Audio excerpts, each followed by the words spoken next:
Howdy, folks. This is Scotty here. I'm just sitting in my car. I just completed another good day of work today, so I feel good. Everything's good. I just wanted to talk about something here today. I want to talk about the Gloryland Gospel Band. It was a very special part of my life for 10 years. And so anyways, there's kind of a little story behind that. I started playing guitar in about 1978. I was like 15 years old at the time, and so I've never looked back, and I've been playing ever since. I did a lot of I learned probably at least a couple hundred songs over the years that I memorized. A lot of rock and roll and country stuff, and I got a little bit of blues style going with that. I've had quite a few different instruments over the years. I've played in different bands, like kind of bar scene, things like that. I did like secular music, and then like in 1990, when I accepted Jesus as my Lord and Savior, and that's when I started, learning gospel songs. Amazing Grace, that was the very first gospel song that I learned. And I knew that one, and then Just a Closer Walk with Thee. And I also knew like Why Me Lord by like Chris Christopherson. And that was about, I think it was like those three songs. Beyond that, I didn't really know a whole lot, but I really like the style, because I'm kind of a natural, I think I lean towards more country and honky tonk as my natural style. So anyways, I played in a few bands on and off through the years. I never really had anything serious going. We do a gig here, a gig there. Mostly it was like drinking money. And I did a lot of solo playing at parties for like my friends. And, mainly, I kind of liked the, whether it was a bar gig or a party gig, you like all the fans, right? Like, oh, after they had about 30 beers in them. Same like when you go to a bar, And I did that for a long time, but,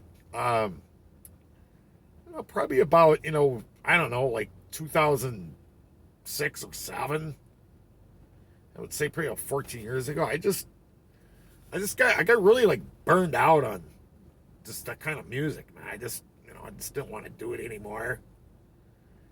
It wasn't any fun playing solo, so I said, well, let's play with other musicians, like in a band. We did like rock and roll.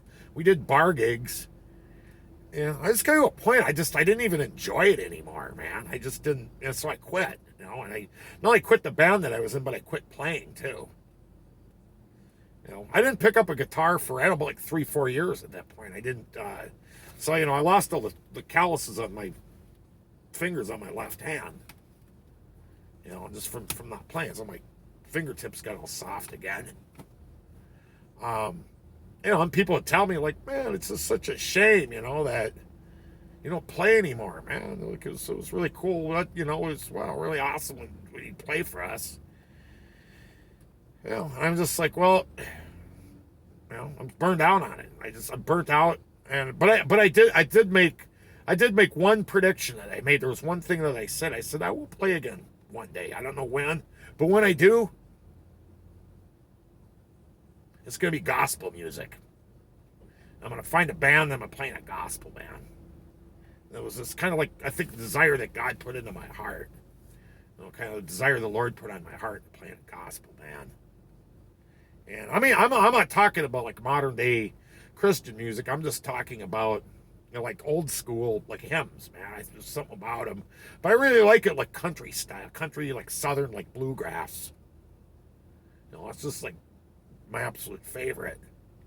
And I always kind of envisioned, like a 4 or 5 piece band, we could do all these like classic kind of songs like that. That was kind of my envisionment.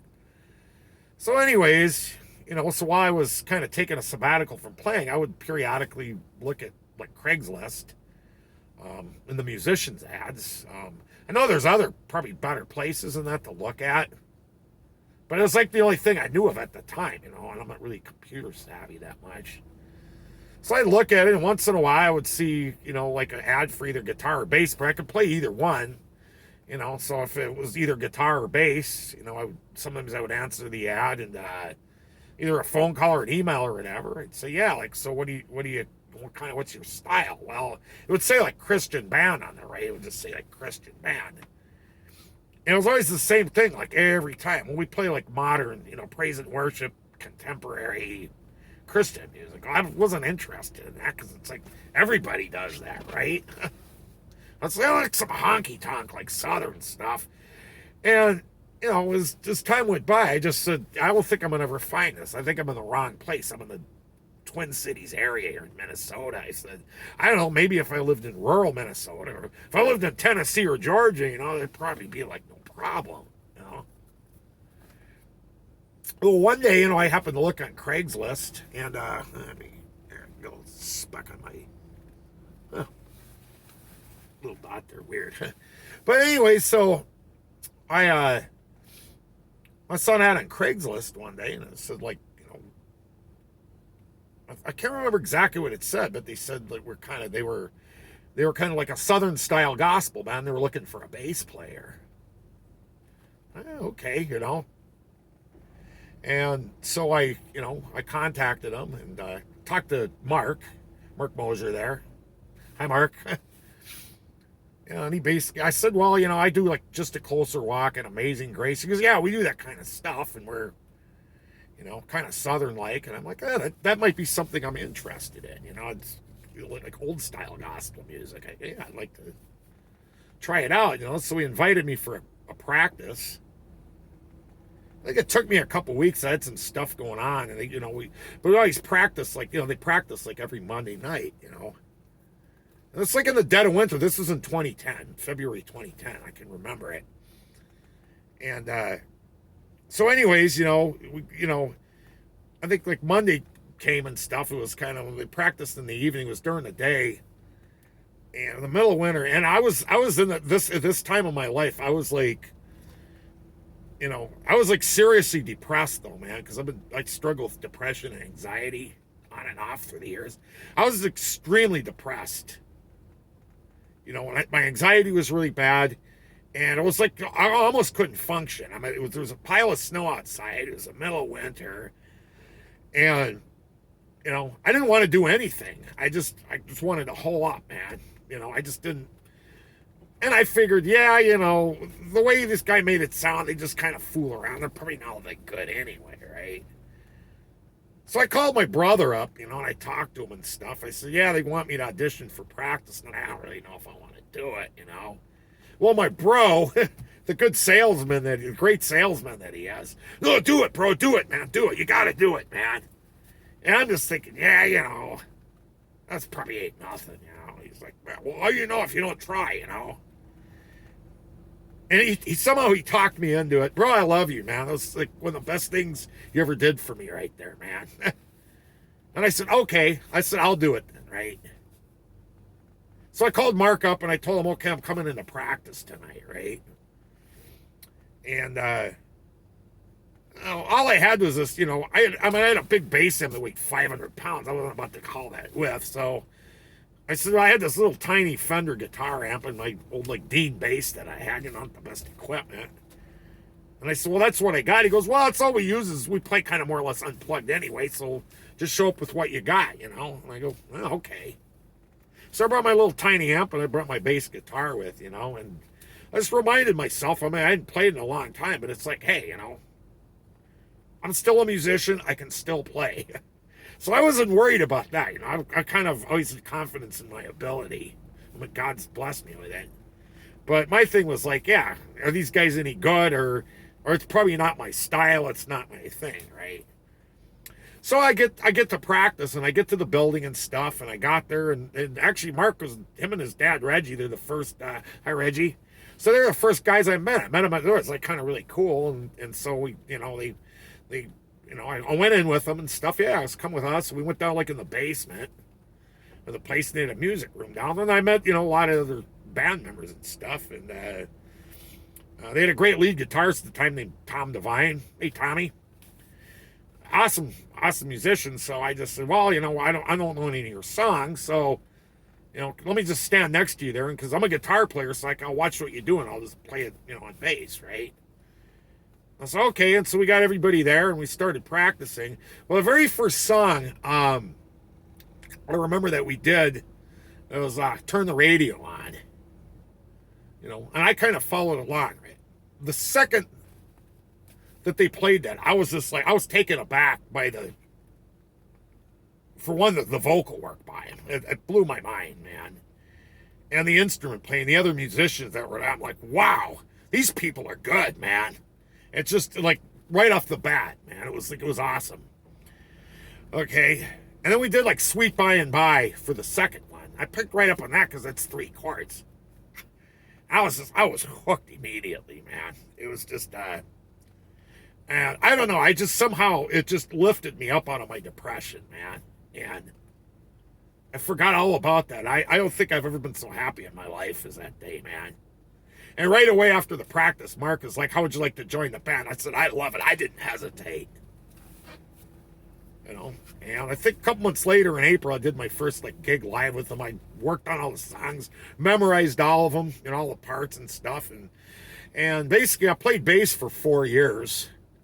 And then Tommy left the band. We had some personnel changes. And so I went over, switched to guitar, and I played guitar for another 6 years, But in the meantime, also, I started writing songs, and I recorded, I did 3 albums with the band. I did 1 album as a bass player, and then 1 on guitar, and then I did my own solo album, and that's all compliments of Wayne Lukow. By the way, a great producer and musician and engineer. And, I could never thank him enough for that and for what he's done for me.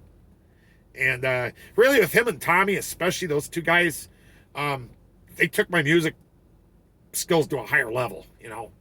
It's always great when you play with somebody that's better than you are like that, and they help make me better. So thank you 2 guys, man.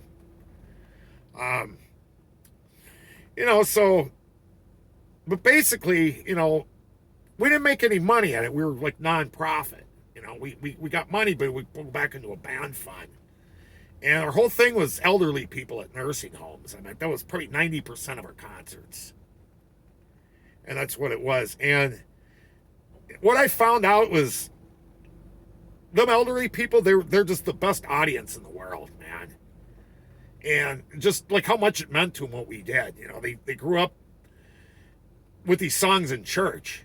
And the modern churches, they don't know any of the songs. They like to hear that old stuff. And I didn't make a nickel at it. Money, none of us did, But yet, I enjoyed it more than anything I did. I mean, yeah, I bar gig, I didn't, I'd make $50 or $100 or whatever. $150 sometimes. Some cash, usually I'd drink a ton of beer. I didn't remember half of it. I made a little money. It wasn't even fun, And people, you just play bar drunks. It's old. But this was so cool.